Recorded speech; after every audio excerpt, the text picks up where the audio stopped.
the truth. And so those were the questions that we asked appropriately. Did he do what he should, based upon all the information that we received, which is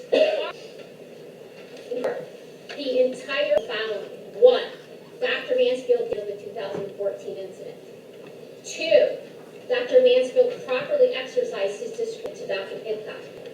Now think about it. If the evidence had shown to us that there was a truth, you think I would be endangering anybody at this school, including my conclusion? Dr. Mansfield did not retaliate against Dr. Pidcock for raising the Mansfield's handling of the 2014 incident. And conclusion 4 that we all reached: Dr. Pidcock's handling of the anonymous letter. He shared the information with Ken Parker, a colleague, not a superior.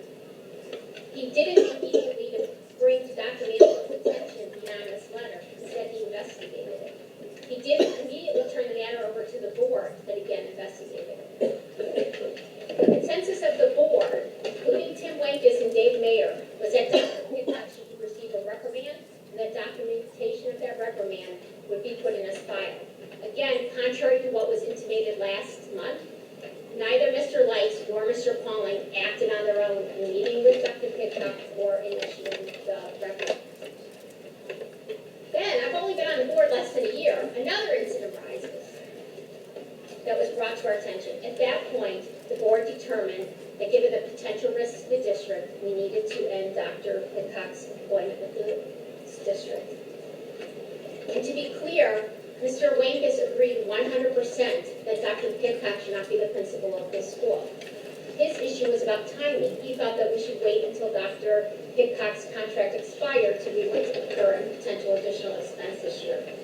6 individuals, 6 independent, determined individuals weighed all of that information that we received from those incidents, and that's the conclusion that we reached.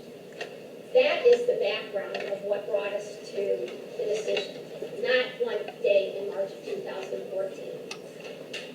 Since we've made that decision, supporters of Dr. Pidcock have been engaged in a very dangerous game of whack-a-mole.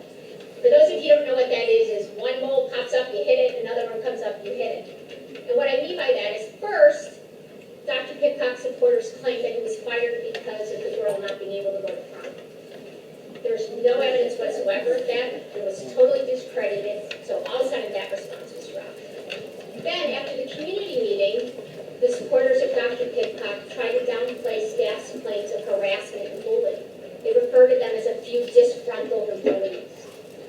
They also tried to downplay the claims of the women staff members, saying that those women used the word sexual, just harassment.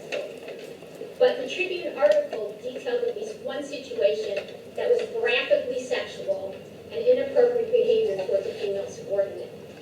You've heard about others at the last 2 meetings that you've attended.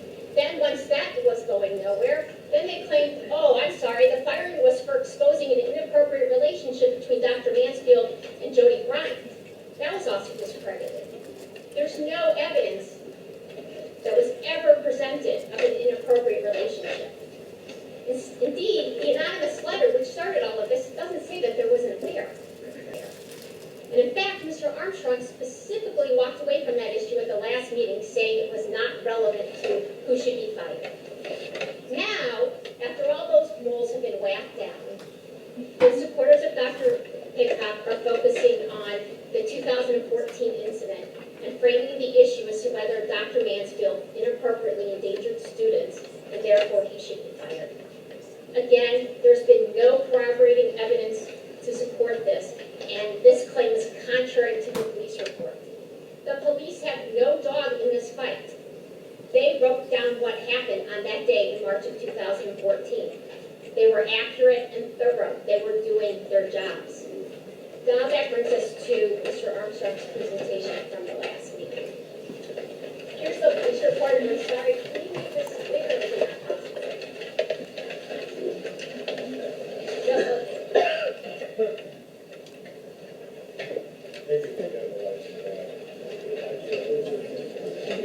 Some of it will be bigger when I get further on, so I apologize. This room is not meant for PowerPoint presentations. It was built long before computers, let alone PowerPoint. So Mr. Armstrong told you at the last meeting what his goal is. You all remember? Dr. Mansfield fired.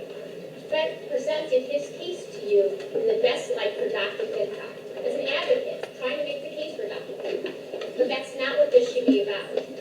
Well, Mr. Armstrong started out his presentation last month by saying that through FOIA, he had gathered and linked to facts that had been independently corroborated or verified by a disinterested third party like the police. This is very different from what the school board did. We wanted to find out the truth of what happened. As I said earlier, with no agenda and no goal other than to find out what happened. We've heard our findings. I detailed them for you a few minutes ago, based upon all of the available information. These inaccurate or misleading about Mr. Armstrong's chronology, which is on the right. I'm going to address the description, Mr. Armstrong's description of the incident itself, because we know precisely what happened on that day because we have the account from the police. They are disinterested, independent individuals who detailed what occurred that day. It's not a matter of do I believe what Dr. Mansfield said, do I believe what Dr. Pidcock said.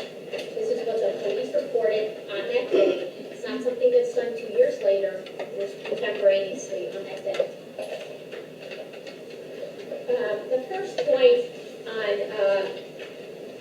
Mr. Armstrong's chronology is that Dr. Pidcock has had excellence on all of his evaluations. This has been explained in several meetings that statement is inaccurate and misleading. Dr. Pidcock does have excellent marks on his evaluations. That is 100% accurate. And as we've repeatedly said, Dr. Pidcock did some parts of his job really well. He got excellence on those. But this statement suggests that Dr. Pidcock received no negative evaluations, no negative marks on any of his reviews, and that's simply not accurate.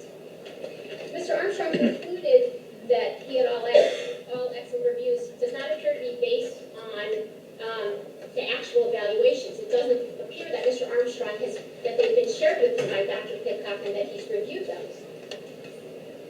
He didn't quote from any of them. He didn't put any of them up. So my guess is Mr. Armstrong's understanding is based on